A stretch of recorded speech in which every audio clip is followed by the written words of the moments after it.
10 taon ng pagsasakripisyo, tinapos sa isang gabi ng kataksilan. Hawak ang anniversary cake, dinurog si Celestine ng tanawing nagliliyab sa kanilang kwarto. Ang kanyang asawa at ang babaeng tinuring niyang kapatid. Wala ka ng silbi, hagupit ng salita ni Leandro. Isa ka na lang bangungot. Binitawan niya ang cake, kasabay ng pagbitaw sa kahapon. Sa gabing iyon, hindi isang biktima ang isinilang, isang hustisya. Ngunit paano babangon ang isang pusong pinagtaksilan? Huwag kang mag-alala. Yvette, konting tiis na lang. Kapag napirmahan na ni Celestine ang mga papeles, lahat ng ito ay magiging sayo. Sa atin. Ang boses na yon, ang boses na sa loob ng 10 taon ay naging musika sa aking pandinig. Ang bawat salita ay pangako ng isang panghabambuhay na pagsasama.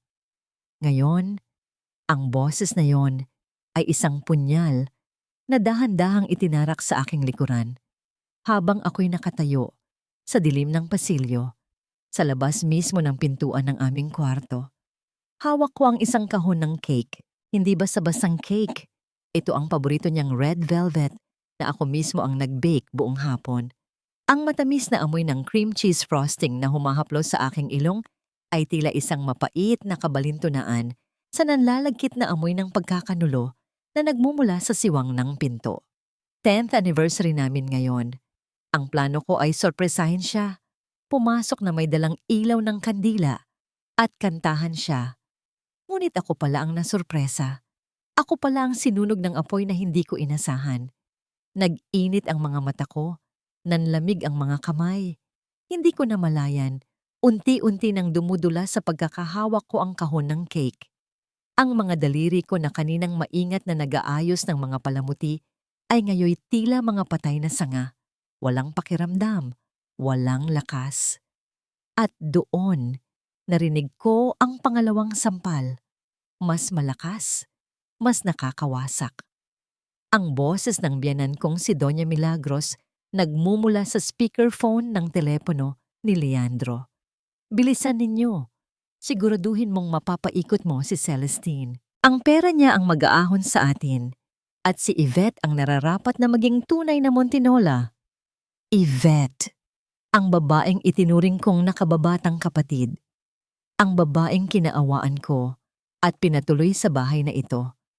Na itinayo mula sa bawat patak ng aking pawis. Tuluyan nang bumagsak ang kahon ng cake sa mamahaling carpet. Walang ingay. Mas malakas pa ang dagundong ng dibdib ko kaysa sa pagbagsak nito. Sa loob ng lalamunan ko, may isang bagay na bumabara, isang malaking batong humahadlang sa aking paghinga. Ang mga pamilyar na pader ng pasilyo ay tila gumagalaw, lumiliit, at handa akong sakalin. Ang lahat ng sakripisyo ko. Ang mga gabing walang tulog para tapusin ang mga proyekto sa kumpanya. Ang pagtitipid sa sarili para lang maibigay ang luho na gusto nila. Ang pagtitiis sa bawat masasakit na salita ni Doña Milagros sa pag-asang balang araw ay matatanggap niya ako. Ang lahat ng yon para saan? Napaatras ako, dahan-dahan.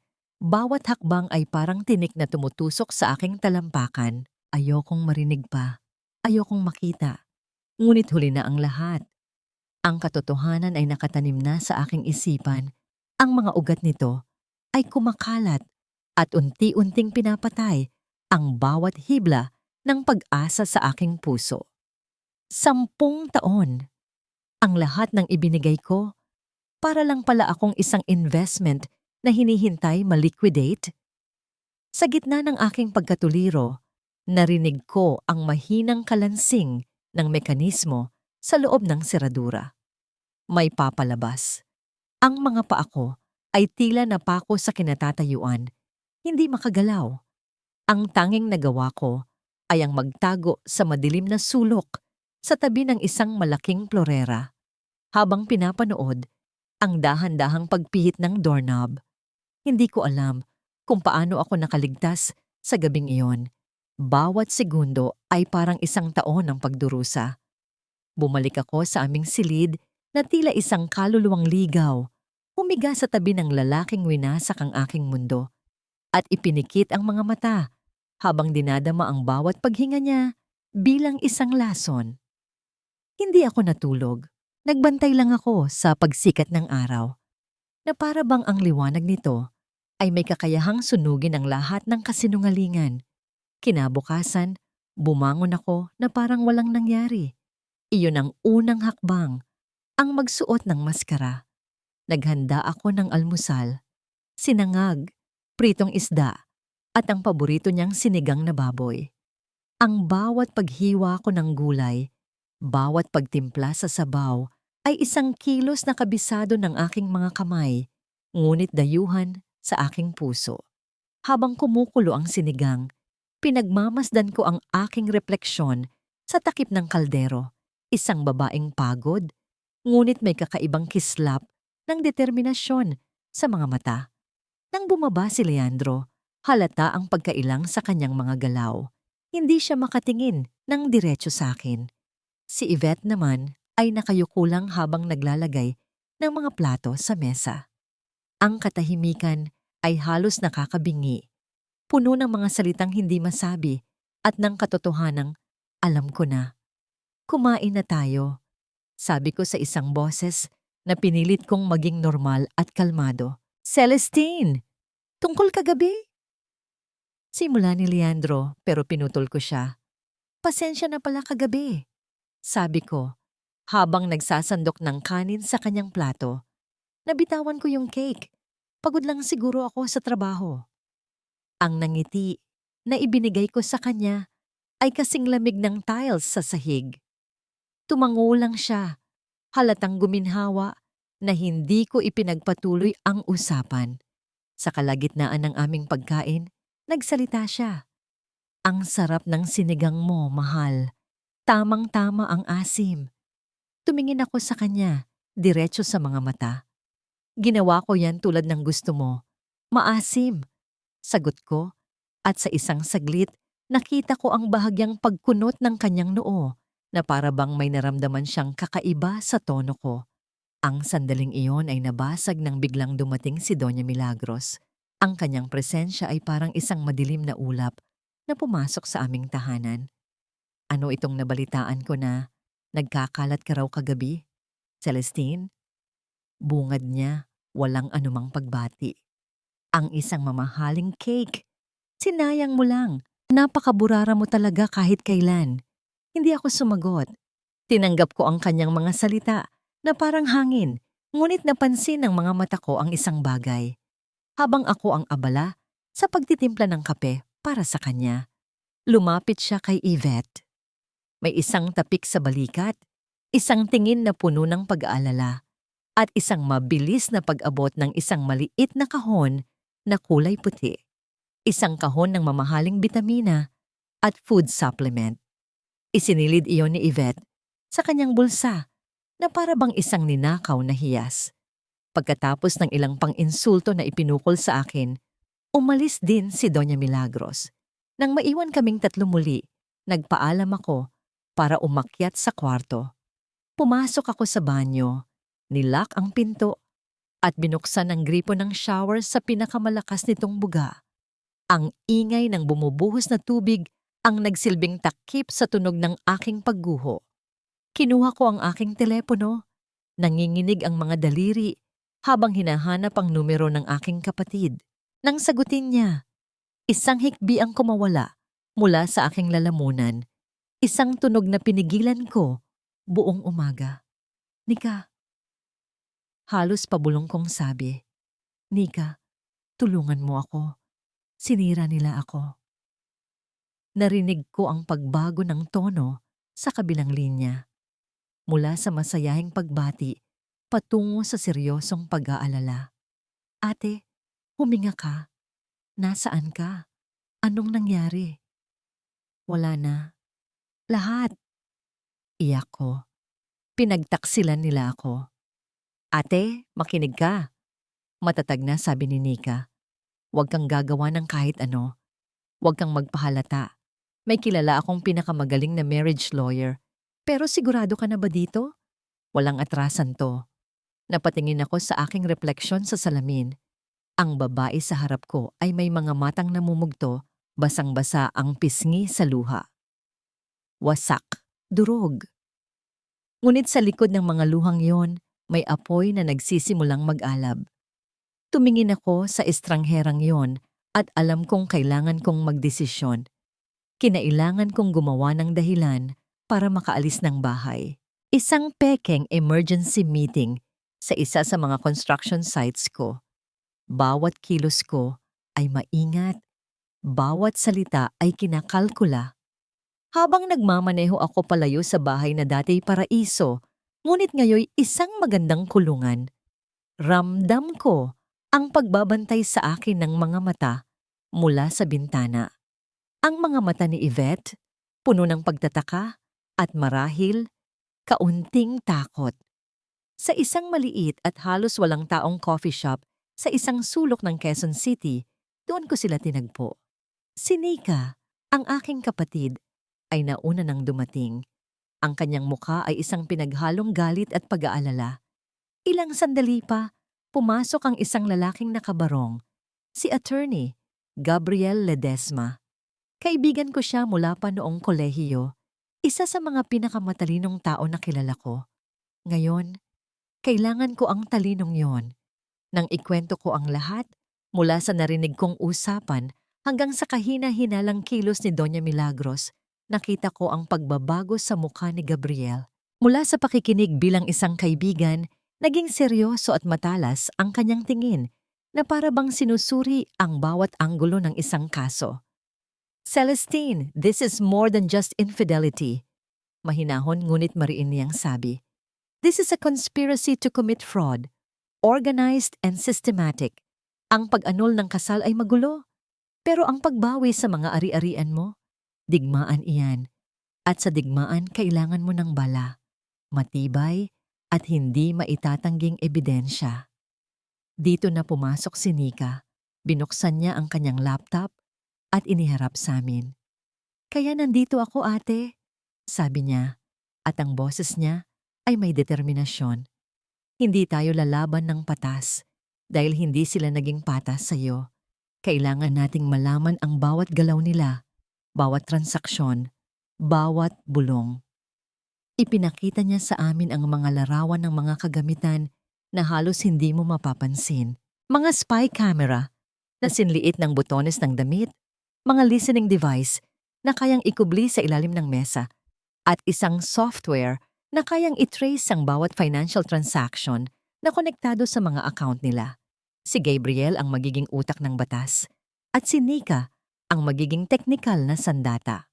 Pero paano nila nailipat ang mga ari-arian nang wala ang pirma mo, Sel? Tanong ni Gabriel na tila may malalim na iniisip. Iyan ang milyon-pisong tanong. Napatingin ako sa malayo, sa mga patak ng ambon na nagsisimulang dumampi sa salamin ng coffee shop. Iyon din ang tanong sa isip ko. Gaano kalalim ang pagkatiwala ko na nabulag ako sa ganitong klase ng panlilinlang? Tumingin sa akin si Gabriel. Ang kanyang mga mata ay puno ng sinseridad. Handa ka na ba talaga dito, Sel? Kapag sinimulan natin ito, wala nang balikan. It will be emotionally draining. You will have to live with the enemy, smile at them, while secretly gathering the very things that will destroy them. Huminga ako ng malalim at sa pagbuga ko ng hangin, tila isinama ko na rin ang lahat ng takot at pag-aalinlangan. Tumingin ako sa kanilang dalawa, ang mga taong handang sumuong sa laban na ito, kasama ko. Hindi na nanginginig ang boses ko nang ako'y magsalita. Hindi ako humihingi ng awa, mariin kong sinabi. At sa unang pagkakataon, mula nang mangyari ang lahat, naramdaman ko ang pagbabalik ng aking lakas. Humihingi ako ng hustisya. At sisiguraduhin kong sa oras na matapos to, wala silang kahit isang sentimo na makukuha sa pinagpaguran ko.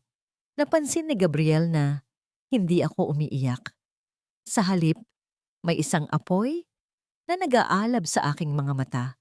Isang apoy na kayang tumupok sa lahat ng kasinungalingan. Tumayo si Nika. Okay, ate, This is the plan. Ngayong gabi, habang wala sila, kailangan kong makapasok sa bahay para i-install ang lahat ng ito. Ang plano ay isinilang na. Mayroon na kaming diskarte, ngunit habang pauwi, ang mga salita ni Nika ay umalingaw-ngaw sa aking isipan. Ate, ang pinakamahirap na parte ay ang pagpapanggap. Isang maling galaw mo lang, mabubuko tayo. Huminto ako sa tapat ng gate ng aming bahay. Mula sa labas, ito ay isang simbolo ng tagumpay at pangarap. Ngunit alam ko na ngayon, sa likod ng magandang harapan na iyon ay isang pugad ng mga ahas. Huminga ako ng malalim, pinatatag ang aking puso, at dahan-dahang iminaneho ang kotse papasok. Ang digmaan ay opisyal nang nagsimula. Ang pagpapanggap ay isang sining. At sa mga sumunod na araw, ako ay naging isang dalubhasang artista. Ang aking entablado ay ang sarili kong pamamahay. Ang aking manonood ay ang mga taong nais sumira sa akin. Naging mas masunurin ako, mas maasikaso. Ako ang unang gumigising at huling natutulog. Ipinagluluto ko sila ng kanilang mga paboritong pagkain. Tinutulungan si Yvette sa mga gawaing bahay na dati hindi ko ginagawa. At gabi-gabi, minamasahe ko ang mga paa ni Doña Milagros gamit ang paborito niyang essential oil. Ang bawat paghaplos sa kanyang magaspang na balat ay isang pagtitiis, isang paalala ng bigat ng kanyang mga kasalanan. Ngunit tinitiis ko dahil sa bawat ngiti ng kasiyahan sa kanilang mga mukha, alam kong mas lalo silang nawawalan ng pag-iingat. Sa wakas, natututo ka na ring lumugar, Celestine, sabi ni Doña Milagros isang gabi habang nakapikit ang mga mata sa sarap ng masahe. Ganito dapat. Alam mo kung sino ang dapat pinagsisilbihan. Ngumiti lang ako. Isang matamis na ngiti na hindi umabot sa aking mga mata.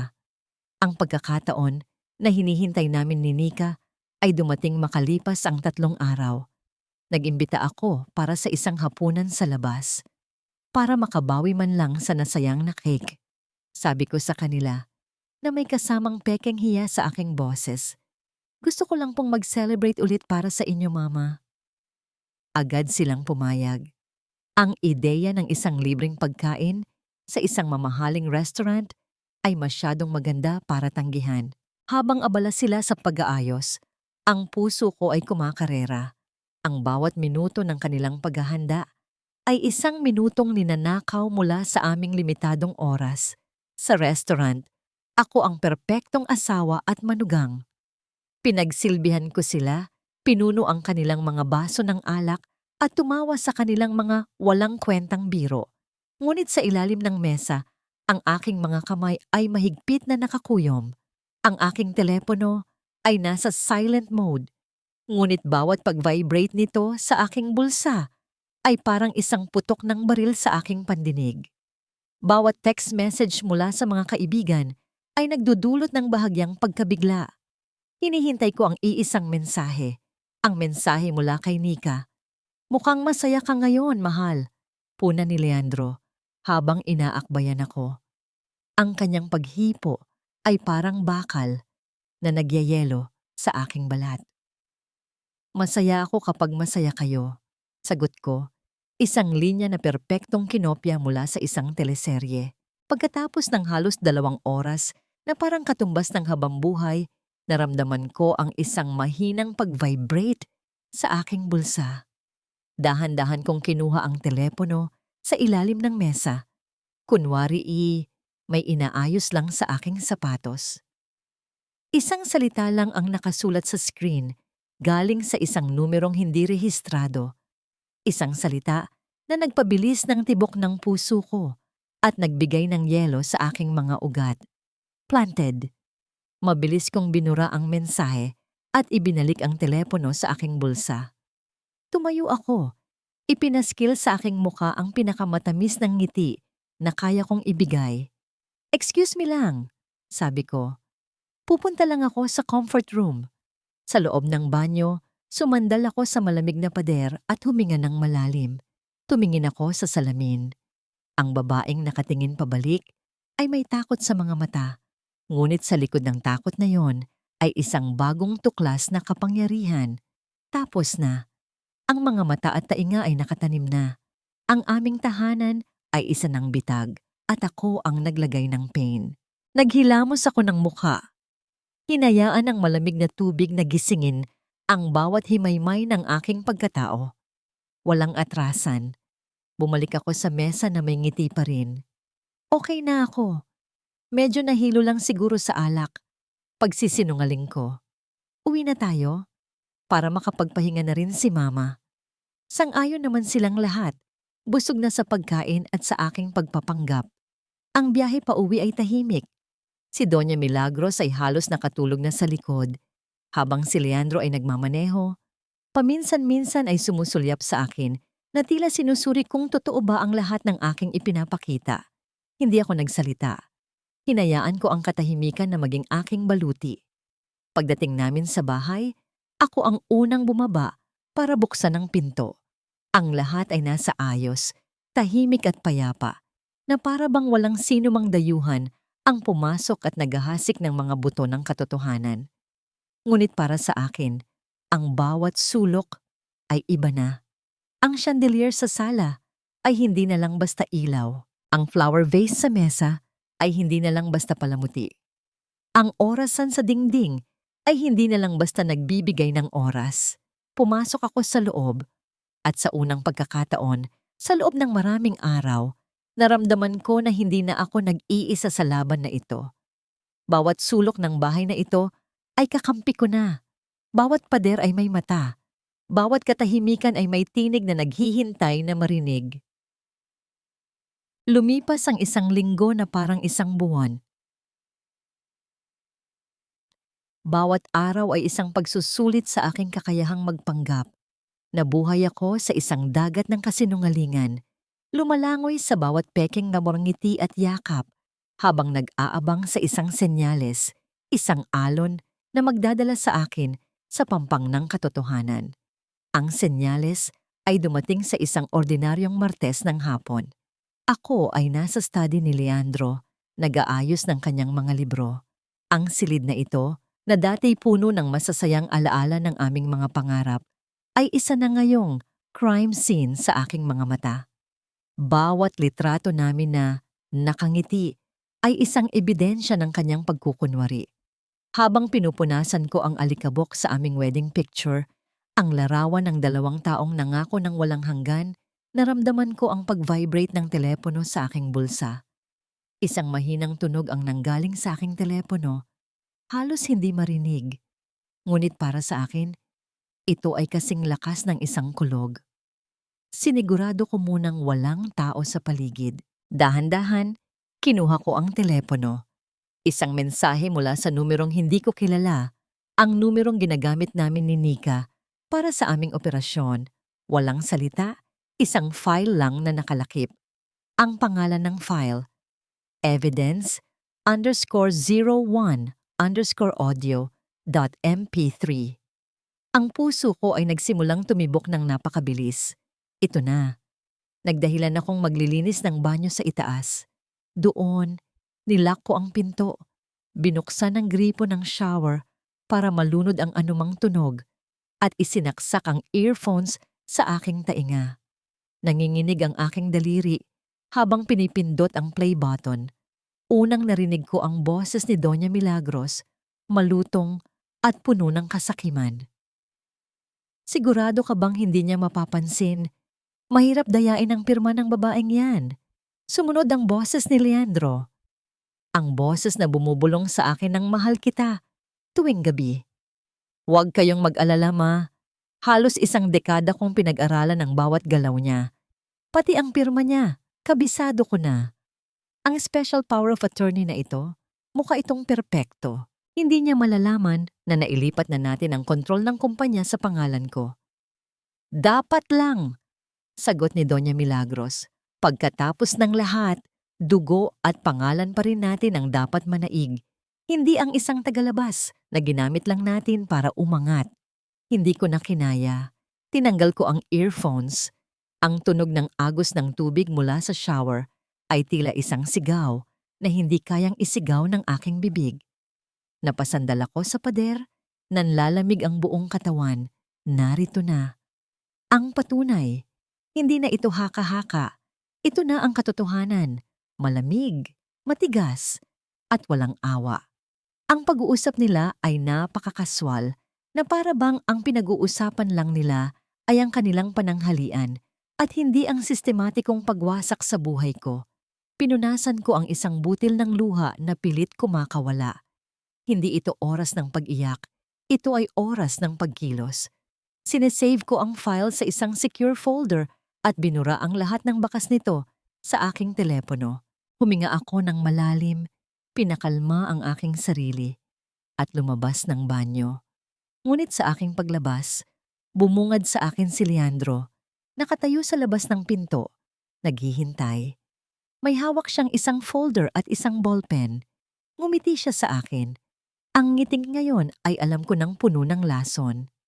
"Mahal, andyan ka lang pala," sabi niya sa isang malambing na tono. "May kailangan lang akong papirmahan sa'yo. Mabilis lang. Para sa bagong project sa Laguna." Inabot niya sa akin ang folder at ang ballpen. Ang aking mga mata ay napako sa dulo ng ballpen. Ang instrumento na gagamitin niya para ako ay tuluyang talikuran. Ang parehong instrumento na ginamit niya para dayain ang aking tiwala. Napatingin ako sa kanyang mga mata, sa mga matang nagsinungaling, at pilit na ngumiti. Ang dulo ng ballpen na iniaabot sa akin ni Leandro ay tila dulo ng isang patalim. Malamig, matulis, handa nang tumapos sa lahat ng pinaghirapan ko. Sa isang iglap, naglaro sa aking isipan ang audio recording. Ang bawat salita ay isang dagundong na tanging ako lang ang nakakarinig. Ngumiti ako. Isang ngiti na pinilit kong abutin ang aking mga mata. Kinuha ko ang folder, ngunit hindi ang ballpen. "Sige, mahal. Pero pwede bang bukas ko na ito pirmahan?" Sabi ko sa pinakamalambing na boses na kaya kong ipunin. Medyo masama ang pakiramdam ko ngayon. Sumasakit ang ulo ko sa paglilinis buong araw. Gusto kong basahin muna ito ng maayos para sigurado. Nakita ko ang bahagyang pagkadismaya sa kanyang mukha, ngunit agad din itong napalitan ng isang mapagpaumanhing ang ngiti. "Oo naman, mahal. Sige, magpahinga ka na," sabi niya habang kinukuha pabalik ang folder. "Walang problema, bukas na lang." Sa kanyang isipan, alam kong iniisip niya na hawak na niya ako sa kanyang mga palad. Isang araw lang naman ang hihintayin. Ngunit para sa akin, ang bawat oras na ninanakaw ko mula sa kanila ay isang maliit na tagumpay. Isang maliit na hakbang palapit sa hustisya. Kinabukasan, tila mas naging kampante si Doña Milagros. Dahil sa aking pagiging masunurin, naging mas palautos siya. At ang kanyang bagong utos ang siyang nagbukas ng pinto sa isang lihim na mas malalim pa kaysa sa inaasahan ko. "Celestine?" Tawag niya mula sa kanyang silid. "Halika dito. Dahil wala ka namang ginagawa, linisin mo ang lumang aparador ko. Puno na ng alikabok at amoy naftalina. Itapon mo na ang mga basurang hindi na kailangan." Ang aparador na yon ay isang malaking piraso ng antigong Nara. Nakatayo sa isang sulok ng kanyang silid na bihirang mabuksan. Ito ang kanyang personal na baul ng nakaraan. Pumasok ako sa kanyang silid, dala ang mga basahan at panlinis na para bang isa lang itong ordinaryong utos, ngunit sa loob ko may kakaibang kaba. Nang buksan ko ang aparador, isang amoy ng nakalipas ang sumalubong sa akin. Pinaghalong amoy ng lumang kahoy, pabango, at ng mga alaalang matagal nang nakatago. Sa loob, naroon ang mga luma niyang bestida, mga barot saya na kupas na ang kulay, at mga sapin-saping tela na naghihintay lang mabulok. Sinimulan kong ilabas ang mga ito nang may pag-iingat. Sa ilalim ng lahat, sa pinakasulok ng aparador, may isang maliit na kahon na yari sa kahoy. Simple lang ito, walang barnis at may kaunting sira na sa takip. Hindi ito mukhang mahalaga, ngunit dahil sa utos niyang itapon ang lahat ng basura, Binuksan ko ito para tingnan kung ano ang laman. Hindi ito basura. Ito ay isang kahon ng mga alaala. Sa loob, may mga tuyong bulaklak ng sampagita, isang lumang rosaryo, at ilang mga liham na sulat kamay. Ngunit ang kumuha ng aking atensyon ay isang litrato na nakabalot sa isang sutlang panyo. Dahan-dahan ko itong binuksan. Ang litrato ay lumana. Sepia ang kulay. Isang batang Doña Milagros ang nakangiti dito. Ibang-iba siya. Walang bahid ng pait at galit na nakikita ko sa kanya araw-araw. At sa kanyang mga bisig, may hawak siyang isang sanggol na mahimbing na natutulog. Isang masayang larawan ng isang ina at ng kanyang anak. Ngunit ang tunay na gumimbal sa akin ay ang nasa likod nito. Nanginginig ang aking mga kamay habang binabaligtad ko ang litrato. May nakasulat dito, gamit ang kupas ng tinta. Anak, patawarin mo ako. Napahawak ako sa aking dibdib. Ang hangin sa silid ay tila biglang umunti. Sino ang sanggol na ito? Bakit ito tinatago? At biglang, lahat ng pira-pirasong palaisipan ay nagsimulang magkabit-kabit sa aking isipan. Ang kakaibang pagtingin noon ni Doña Milagros kay Yvette. Ang mga mamahaling gamot. Ang kanyang sinabi sa telepono. Si Yvette ang nararapat na maging tunay na Montinola. Hindi kaya, mabilis kong kinuha ang aking telepono. Kinuhanan ko ng litrato ang harap at likod ng larawan, siniguradong malinaw ang bawat detalye. Ito ay isang ebidensya na hindi ko inaasahan. Isang susi sa isang lihim na mas madilim pa kaysa sa pagnanakaw. Habang itinatago ko pabalik ang litrato sa kahon, bigla akong napahinto. May mga yabag na papalapit sa pintuan ng silid. Mabilis, malakas, at papalapit ng papalapit. Ang mga yabag. Pabigat ng pabigat, walang pag-aalinlangan. Diretsong papalapit sa silid kung nasaan ako. Ang pagpihit ng seradura ay parang isang putok ng baril sa katahimikan. Wala akong panahon para mag-isip. Sa isang iglap na tila may sariling isip ang aking mga kamay, mabilis kong isinara ang kahon, ibinalik sa ilalim ng mga lumang damit, at isinara ang pinto ng aparador sa isang kilos na halos walang tunog. Kasabay ng pagbukas ng pinto ng silid, bumagsak ako sa sahig, humihingal, na para bang nakakita ng multo. Pinalaki ko ang aking mga mata, itinuro ang aparador, at naglabas ng isang impit na sigaw. Bumukas ang pinto at iniluwa nito si Yvette. Ang kanyang mukha ay puno ng pag-aalala, ngunit may bahid din ng pagtataka. Ate Celestine, okay lang po kayo? Ano pong nangyari? Tanong niya, habang papalapit sa akin. May daga, sabi ko. Pinilit kong manginig ang aking boses. Ang laki! Bigla na lang tumakbo mula sa ilalim ng aparador, papunta sa ilalim ng kama. Nakita ko ang pagbabago sa mukha ni Yvette. Ang pag-aalala ay napalitan ng pandidiri. Naku po, saan po? Takot pa naman ako dyan. Napaatras siya at ang kanyang atensyon ay ganap ng natuon sa ilalim ng kama, malayo sa aparador na pinagmulan ng lahat ng sekreto. Hindi ko alam kung saan na nagsuot, sabi ko, habang dahan-dahang tumatayo at pinapagpagan ang aking damit. Nabigla lang talaga ako. Pasensya na. Habang abala si Yvette sa pag-usisa sa sahig na para bang hinahanap ang isang kalaban, ang mga mata ko ay nakatitig sa kanya. Pinag-aaralan ko ang bawat anggulo ng kanyang mukha, ang hugis ng kanyang mga mata, ang kurba ng kanyang mga labi. Hinahanap ko ang bakas ng sanggol sa lumang litrato, ang multo ng isang nakaraan na marahil ay hindi rin niya alam. Meron nga bang pagkakahawig? O guni-guni ko lang ba ang lahat dahil sa aking natuklasan? Hayaan niyo po ate. Sasabihan ko na lang po si Mang Boy na maglagay ng traps mamaya. Sabi niya, hindi pa rin lumalapit sa gawi ko. Magpahinga na lang po muna kayo. Ako na po ang tatapos dito. Huwag na. Mabilis kong sagot, marahil ay masyadong mabilis. Okay na ako. Patapos na rin naman ako. Mauna ka na sa baba. Susunod na lang ako. Tumango siya, halatang mas gusto nang lumayo sa silid na may daga. Nang marinig ko ang pagsara ng pinto, noon lamang bumalik sa normal ang aking paghinga. Napasandal ako sa aparador. Ang malamig na kahoy ay tila isang paalala ng lihim na nakatago sa loob nito. Muntik na. Isang maling galaw lang. At ang lahat ng pinaghirapan namin ay guguho. Kinuha ko muli ang aking telepono at nang hindi na nagsasayang ng oras, ipinadala ang mga litratong kuha ko sa secure number ni Nika.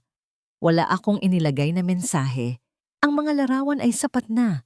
Lumabas ako ng silid, naglakad na parang walang nangyari. Ngunit ang bawat hakbang ko ay mabigat. Ang digmaan na ito ay biglang nagbago. Hindi na lang ito tungkol sa pera at ari-arian. Ito ay tungkol sa isang kasinungalingan na sinlaki ng isang buong buhay. Nasa hagdanan na ako pababa nang maramdaman ko ang pag-vibrate ng aking telepono. Kinuha ko ito at tiningnan ang screen. Isang mensahe mula kay Nika. Ate, ano ito? Kaninong picture ito? Nag-reply ako. Sa kahon ni Milagros, sa ilalim ng aparador niya. Ilang segundo lang ang lumipas. Isang reply ang dumating. Isang reply na nagpatigil sa aking pagbaba. Isang reply na nagbigay ng panibagong, mas mapanganib na direksyon sa aming paghahanap ng hustisya. Ate, mas malaki to kaysa sa inaakala natin. Kailangan nating mahanap ang birth certificate niya. Agad-agad. Ang mensahe ni Nika ay parang isang sentensya, isang hatol na nagpabago sa lahat. Hindi na lang ako isang asawang pinagtaksilan na humahabol sa ninakaw na yaman. Isa na rin akong imbestigador na naghuhukay ng isang lihim na maaaring sumira hindi lang sa isang pamilya, kundi sa pagkatao ng bawat isa sa kanila. Ang mga sumunod na araw ay lumipas sa isang nakakabiinging tensyon. Doble na ang aking pag-iingat. Bawat kilos ko ay may dalawang layunin. Ang magpanggap na walang alam at ang maghanap ng pagkakataon. Paano ko hahanapin ang isang birth certificate sa isang bahay na hindi ko naman kabisado ang bawat sulok? Ang opisina ni Leandro? Ang lumang bahay ng mga Montinola sa probinsya? Ang bawat posibilidad ay isang panganib. Isang gabi, habang kami ay naghahapunan, muling nagpakawala ng kamandag si Doña Milagros. Alam mo, Celestine, dapat matuto ka pa kay Yvette. Sabi niya, habang pinupunasan ng kanyang bibig, mabuti pa siya. Marunong tumanaw ng utang na loob. Tahimik lang na nagsisilbi. Hindi tulad ng iba dyan na akala mo kung sino dahil lang galing sa syudad, pero taga-probinsya lang naman talaga. Ang mga salita niya ay tumama sa akin, ngunit hindi sa paraang inaasahan niya. Dati, ang mga ganitong salita ay parang maliliit na karayom na tumutusok sa aking puso. Ngayon, ang mga ito ay mga piraso ng puzzle. Ang pagtatanggol niya kay Yvette, ang pag-angat niya sa pagkatao nito, ay hindi na isang simpleng pagpapakita ng pagkagiliw. Ito ay isang pag-angkin. Ilang gabi pa ang lumipas na, ang bawat tunog ng aking telepono ay nagpapatayo ng aking balahibo. Hinihintay ko ang balita mula kay Nika. Alinman sa dalawa, ang tungkol sa birth certificate o sa pera. Ang sagot ay dumating hating gabi ng Biyernes, habang si Leandro ay mahimbing na natutulog sa tabi ko. Ang kanyang paghinga ay isang mapayapang tunog na sumasaliw sa digmaang nagaganap sa aking isipan. Isang text message. Ate, gising ka pa? May nakuha ako. Tawagan mo ako sa kabilang linya. Ngayon na. Dahan-dahan akong bumangon mula sa kama. Bawat galaw ay maingat para hindi makalikha ng anumang ingay. Nagtungo ako sa banyo, isinara ang pinto at tinawagan ang secure number ni Nika. Nika, ano yon? Pabulong kong tanong. Ate, nahanap ko na, sabi ni Nika sa kabilang linya at sa tono ng kanyang boses, alam kong ito na yon. Sinundan ko ang bawat sentimo. Dumaan ito sa maraming shell accounts, mga pekeng kumpanya. Pero sa huli, Iisa lang ang destinasyon ng lahat ng pera, isang offshore trust fund. Kaninong pangalan? Tanong ko, kahit na alam ko na yata ang sagot. Nagkaroon ng isang maikling katahimikan bago sumagot si Nika. Ang kanyang boses ay malamig at puno ng galit para sa akin. The sole beneficiary of the trust fund, ate, is Yvette Salonga. Napahawak ako sa lababo. Ang malamig na porselana, ang tanging sumasalo sa bigat ng aking katawan. Ito na ang pako. Ang pako sa kabaong ng kanilang mga kasinungalingan. Ang audio recording ay patunay ng intensyon. Ang financial trail na ito ang patunay ng krimen. I-forward mo lahat kay Gabriel. Utos ko. Ang aking boses ay naging matatag sa kabila ng panginginig ng aking mga kamay. Ilang minuto lang matapos kong maibigay ang impormasyon kay Gabriel, tumawag siya. Celestine, this is it. Sabi niya, walang paligoy-ligoy. This is the smoking gun. This is ironclad. May laban tayo. Hindi lang para sa annulment, kundi para sa malakihang kaso ng fraud at falsification. Pwede silang makulong lahat. Sa wakas, ang salitang hustisya ay nagkaroon ng tunay na anyo. Hindi na ito isang pangarap lang. Pero hindi sapat na makuha ko lang ang pera ko. Gabriel, sabi ko, habang nakatingin sa aking sariling refleksyon sa salamin, nakita ko ang isang babaeng pagod ngunit hindi natalunan. Kailangan nilang harapin ang kahihiyan. Kailangan nilang maranasan ang mapahiya sa harap ng lahat ng taong niloko nila. Anong ibig mong sabihin? Tanong ni Gabriel. Isang ideya ang biglang nabuo sa aking isipan.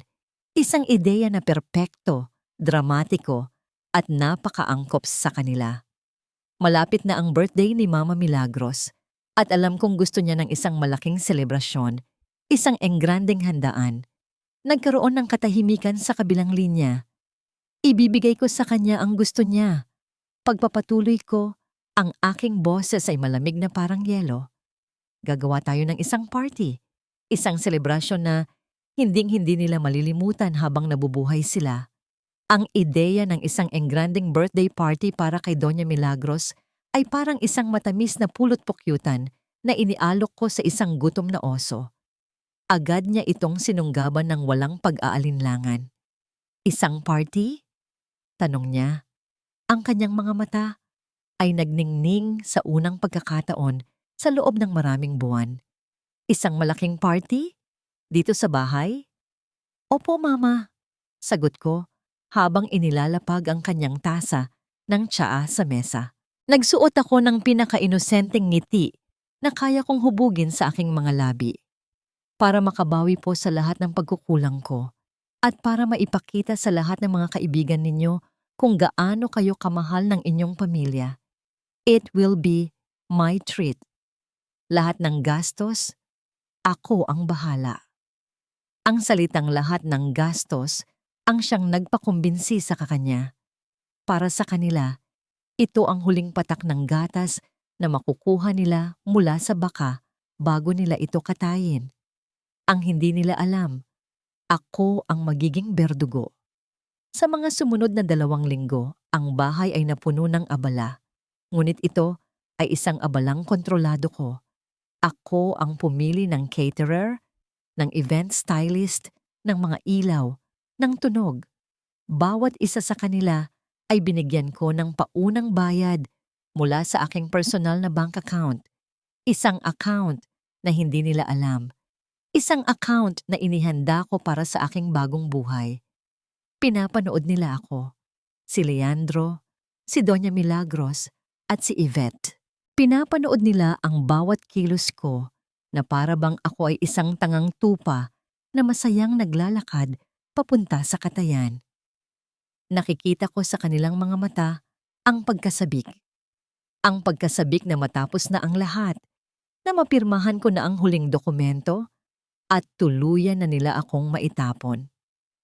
Isang hapon, habang abala ako sa pag-aayos ng listahan ng mga bisita, lumapit sa akin si Leandro. Inakbayan niya ako mula sa likuran. Ang kanyang paghipo ay nagdulot ng isang alon ng pandidiri sa aking buong katawan, ngunit hindi ko ito ipinahalata. Salamat dito, mahal. Bulong niya sa aking tainga. Salamat sa lahat. Alam kong magiging masaya si Mama. Gagawin ko ang lahat para sa pamilya natin. Sagot ko, habang patuloy na nagsusulat. Pagkatapos ng ilang sandali ng katahimikan, nagsalita siyang muli. Yung papeles pala para sa Laguna Project. Kailangan ko na sanang mapirmahan mo bago matapos ang linggo. Dahan-dahan akong humarap sa kanya. Tinitigan ko siya sa mata. Oo naman, sabi ko. Sa gabi ng party ni Mama. Pagkatapos ng lahat ng kasiyahan, para isang buong selebrasyon na. Isang malapad na ngiti ang sumilay sa kanyang mga labi. Ang nangiti ng isang mandaragit na sigurado na sa kanyang huli. Sige mahal, perfect. Sa gabi bago ang party, tinawagan ko si Gabriel. Handa na ba ang lahat? Lahat ay nakahanda. Sagot niya. The documents are notarized. Ang mga kopya ng audio at financial records ay nasa secure drive na. Ang mga imbitasyon para sa mga special guests natin ay naipadala na rin. Ang mga special guests na yon ay hindi kamag-anak o kaibigan.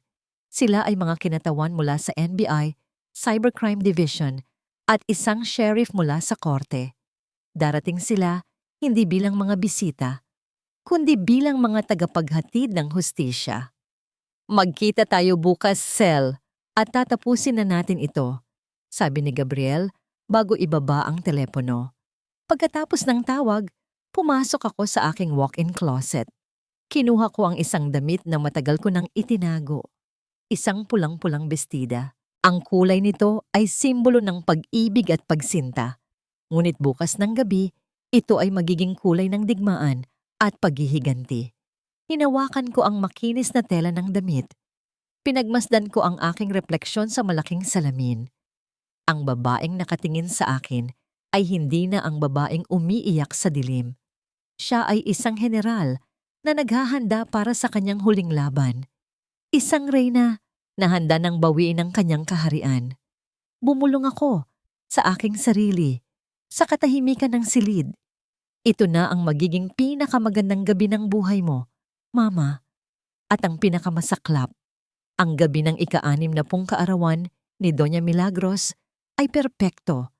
Ang hardin ay napuno ng mga kumukutitap na ilaw na parang mga bituin na nahulog mula sa langit. Ang hangin ay dinadala ang matamis na halimuyak ng mga bulaklak at ang masasarap na amoy mula sa catering. Ang mga bisita na pawang mga matataas na tao sa lipunan ay nagagalak sa kanilang mga mamahaling kasuotan. Lahat ay perpekto, isang perpektong kasinungalingan. Sa gitna ng lahat, si Doña Milagros ay nakaupo sa isang silyang tila isang trono. Sa kanyang tabi ay si Leandro, ang kanyang tapat na prinsipe, at si Yvette, ang kanyang lihim na prinsesa. Ang kanilang mga mukha ay nagliliwanag sa tagumpay. Para sa kanila, ang gabing ito ay ang pagkorona sa kanilang matagal nang binalak na panalo. Suot ko ang aking pulang bestida. Ang bawat paghakbang ko sa gitna ng mga bisita ay may bigat at layunin. Sinalubong ko sila ng mga ngiting hindi na kailangang magpanggap. Dahil ang ngiti ko ngayon ay totoo. Isang ngiti ng isang taong alam na ang hustisya ay ilang sandali na lang. Nang dumating ang oras ng mga talumpati, ako ang unang tumayo. Lahat ng mata ay napunta sa akin. Lumakad ako papunta sa maliit na entablado. Hawak ang isang mikropono. Ang aking puso ay kalmado. Ito na ang sandaling pinaghandaan ko. Good evening everyone, simula ko. Ang aking boses ay malinaw at matatag. Nandito po tayo ngayong gabi para ipagdiwang ang buhay ng isang napaka-espesyal na tao sa aming lahat, ang aking biyenan, si Doña Milagros Montinola. Tumingin ako sa kanya. Ngumiti siya, isang nangiting mayabang at kontento. Sa loob ng 10 taon, itinuring ko siyang pangalawang ina. Pagpapatuloy ko, marami akong natutunan sa kanya. Natutunan ko ang halaga ng sakripisyo, ng pagtitiis, at ng pag-ibig sa pamilya. Ang bawat salita ko ay may dalang kahulugan na tanging kaming 4 lang ang nakakaalam. At dahil sa lahat ng pagmamahal na ibinigay niyo sa akin, may inihanda akong isang special video presentation. Isang munting regalo para sariwain ang magagandang alaala. Ibinigay ko ang hudyat sa sound system. Ang malaking puting screen na nakatayo sa isang sulok ng hardin na inaakala ng lahat ay para sa isang slideshow ng mga lumang litrato ay biglang umilaw, katahimikan, pag-aabang. Ngunit ang unang lumabas sa screen ay hindi isang masayang alaala. Ito ay isang video, malinaw at walang duda, nakuha mula sa isang nakatagong kamera. Ang kwarto namin, ang kama namin. At sa ibabaw nito, si Leandro at si Yvette sa isang yakap na hindi para sa magkaibigan. Isang kolektibong paghinga ng pagkagulat ang narinig mula sa mga bisita. Ang mga bulungan ay nagsimulang gumapang na parang mga ahas sa bawat mesa. Nakita ko ang pagbabago sa mukha nila. Ang mukha ni Leandro ay nawalan ng kulay, na para bang sinipsip ang lahat ng dugo mula dito. Si Yvette ay napahawak sa kanyang bibig. Ang kanyang mga mata ay nanlalaki sa takot. At si Doña Milagros, ang reyna ng gabi, ay dahan-dahang tumayo mula sa kanyang trono. Ang kanyang mukha ay isang maskara ng galit at hindi paniniwala. Tumingin siya sa akin. Ang kanyang mga mata ay nag-aapoy. "Patayin ang screen!" Sigaw niya.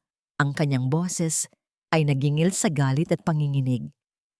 "Patayin yan!" Ngunit hindi ako natinag. Tumingin ako sa kanya, sa mga mata niyang nagbabaga, at itinaas ang mikropono sa aking mga labi. Ang aking boses ay kalmado, ngunit may talim na kayang humiwa sa pinakamatigas na bakal. "Huwag po kayong mag-alala, Mama," sabi ko, habang ang video ay patuloy na umiikot. Simula pa lang po ito. Ang hardin na kanina'y puno ng tawanan at musika ay nabalot ngayon ng isang nakakabiminging katahimikan. Ang tanging maririnig ay ang audio mula sa video, ang mga halinghing ng kataksilan na umalingaw-ngaw at sumampal sa mukha ng bawat bisita. Ang sigaw ni Doña Milagros ay parang isang batong ibinato sa isang tahimik na lawa. Lumikha ng mga alon ng gulo at eskandalo. Ngunit hindi natapos doon ang palabas. Pagkatapos ng video, ang screen ay naging itim. At mula sa kadilimang iyon, isang boses ang narinig. Ang boses ni Doña Milagros, malinaw at matalas, mula sa audio recording na nakuha ko. "Siguraduhin mong mapapaikot mo si Celestine. Ang pera niya ang mag-aahon sa atin." Sumunod ang boses ni Leandro. Ipinagyayabang ang kanyang galing sa pamimeke ng aking pirma. Bawat salita ay parang isang pako na lalong nagbaon sa kanila sa kahihiyan. Sa puntong ito, hindi na nakatiis si Leandro. Tumakbo siya papunta sa akin, lumuhod sa aking paanan, at hinawakan ang laylayan ng aking bestida. "Celestine, please, tama na. Patawarin mo ako." Umiiyak niyang pakiusap. Ang kanyang katawan ay nanginginig sa takot at kahihiyan. Hindi ko siya pinansin. Ang aking mga mata ay nakatuon lamang sa reyna na ngayon ay unti-unti nang nawawalan ng korona. Isang kasinungalingan, binubuang niya tayong lahat. Sigaw ni Doña Milagros, itinuturo ako. Ngunit ang kanyang boses ay wala ng kapangyarihan. Ito ay sigaw ng isang taong nalulunod. Sa hudyat ko, isang lalaki ang lumakad papasok sa hardin at umakyat sa entablado. Si Attorney Gabriel Ledesma. Inabot niya sa akin ang isang folder. "Hindi po ito kasinungalingan," sabi ni Gabriel sa mikropono. Ang kanyang boses ay may awtoridad. "Ang inyo pong naririnig ay mga lehitimong ebidensya.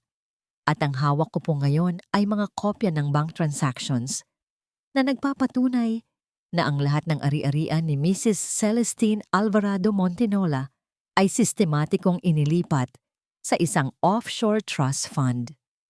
Binuksan ni Gabriel ang folder at ipinakita sa screen ang isang dokumento. Ang pangalan ng nag-iisang benepisyaryo, Yvette Salonga. Isang malakas na "Hay!" ang narinig mula sa mga bisita. Lahat ng mga mata ay napunta ngayon kay Yvette, na nakatayo na parang isang estatwang gawa sa asin, hindi makagalaw, hindi makapagsalita. Ngunit meron pa akong isang huling alas, isang huling suntok na tatapos sa lahat. Mayroon pa kayong hindi alam, sabi ko. Ang aking boses ay bumaba, naging halos isang bulong na puno ng misteryo. Hindi lang pera ang dahilan ng lahat ng ito. May mas malalim na dahilan, isang lihim na matagal nang itinago. Ibinigay ko ang huling hudyat.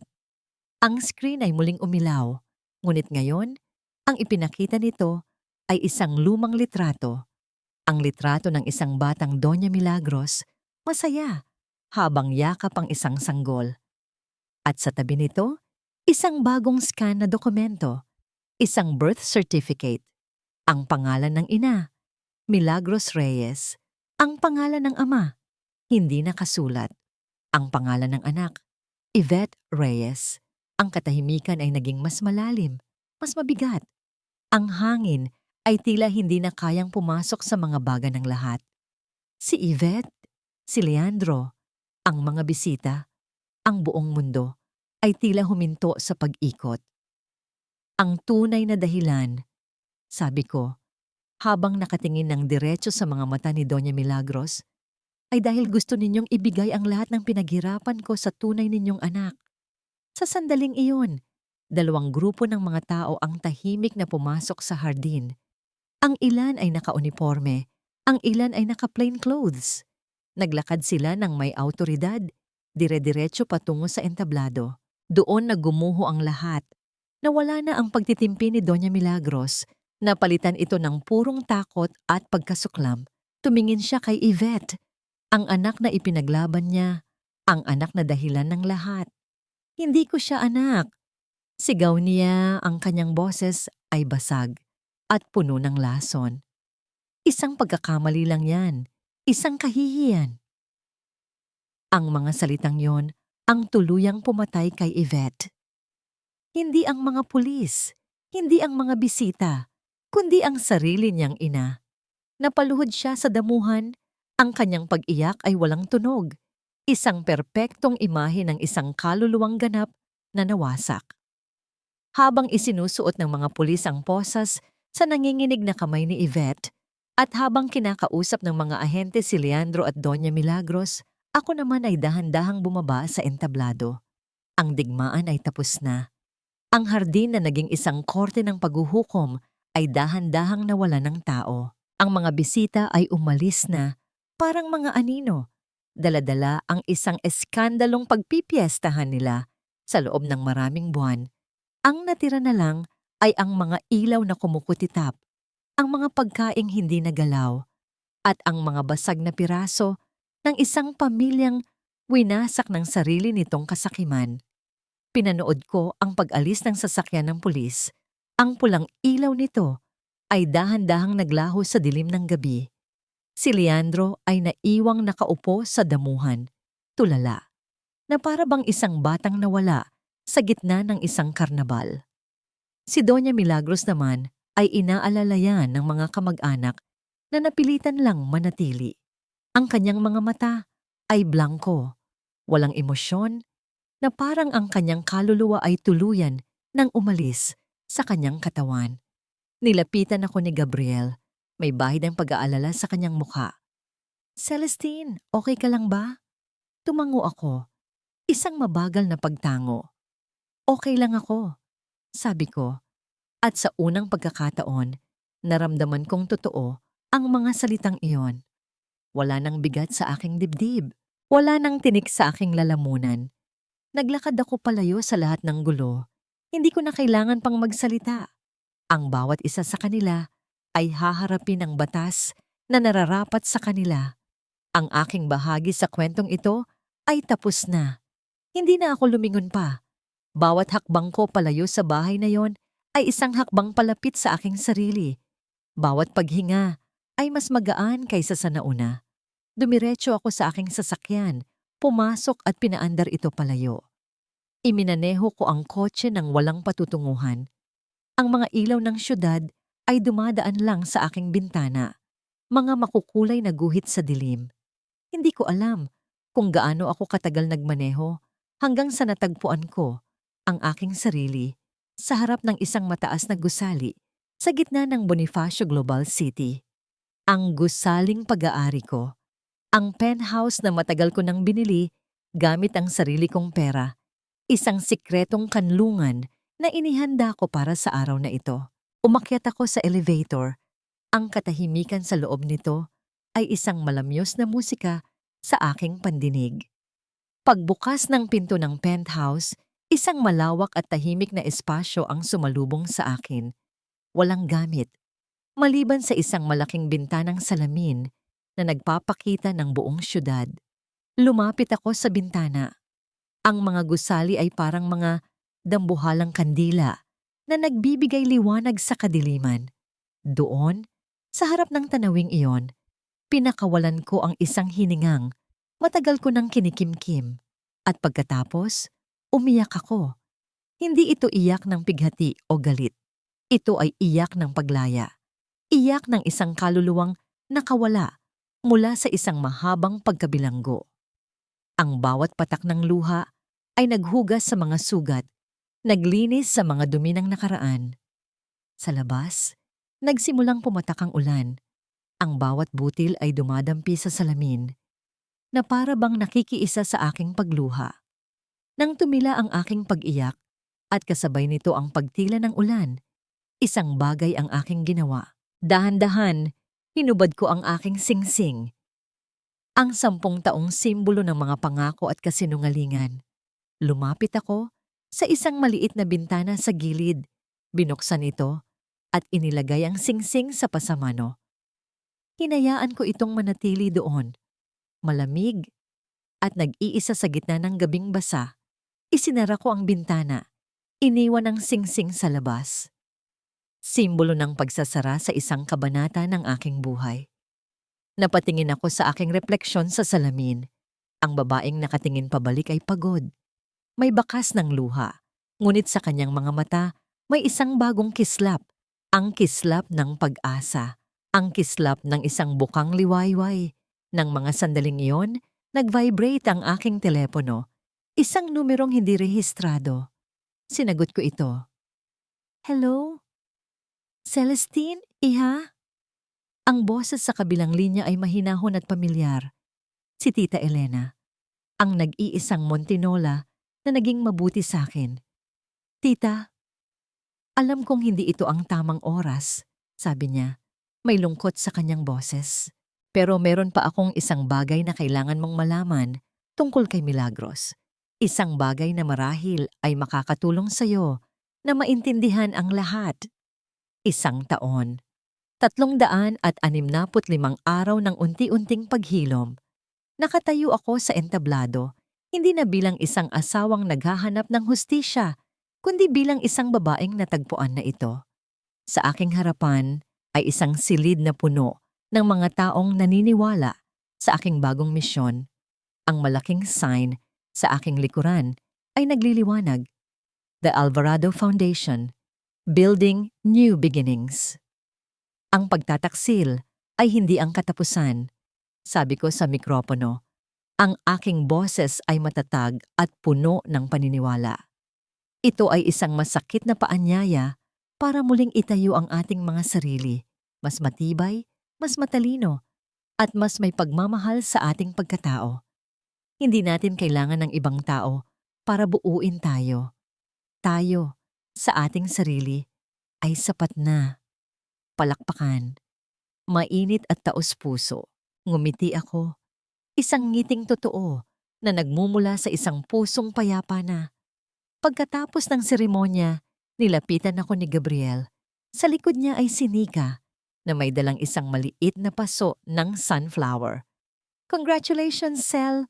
Bati ni Gabriel. You deserve all of this. We deserve this. Pagtatama ko, habang tinatanggap ang bulaklak mula kay Nika. Hindi ko ito magagawa kung wala kayo. Niyakap ako ni Nika ng mahigpit. I'm so proud of you, ate.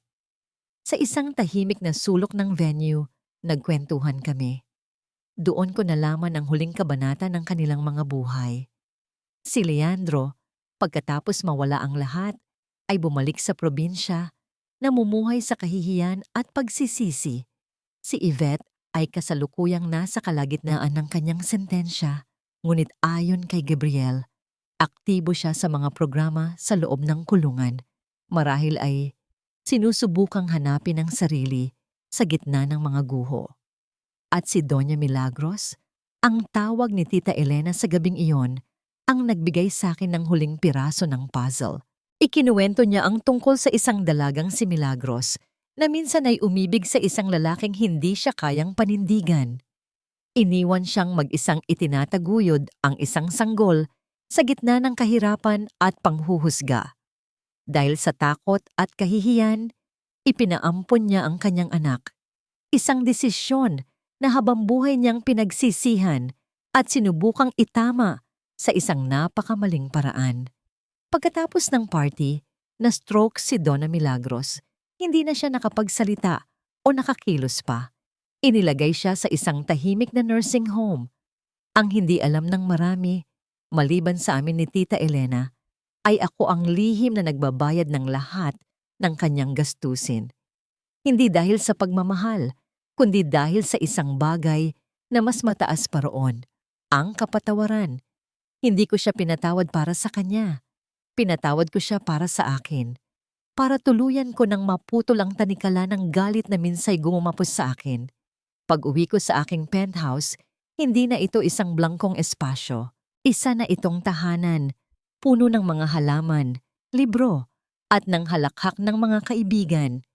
Inilagay ko ang sunflower na bigay ni Nika sa aking balkonahe, kung saan tanaw na tanaw nito ang pagsikat ng araw. Pinagmasdan ko ang syudad na muling nag-aabang sa bukang liwayway. Ang mga sugat ay nag-iwan ng peklat, mga peklat na habang buhay kong dadalhin, ngunit hindi na sila masakit. Sila ay mga paalala na lang. Paalala na minsan akong nadapa, minsan akong nawasak, ngunit sa huli, pinili kong bumangon. Hindi ko na hinanap ang pag-ibig sa ibang tao. Natagpuan ko ito sa aking trabaho, sa aking mga kaibigan, sa pagtulong sa iba, at higit sa lahat, natagpuan ko ito sa loob ng aking sarili. Ang hardin ng aking buhay ay muling namulaklak. Hindi dahil may ibang nagdilig, kundi dahil ako mismo ang natutong maging sarili kong hardinero. At sa hardin na yon, may kapayapaan.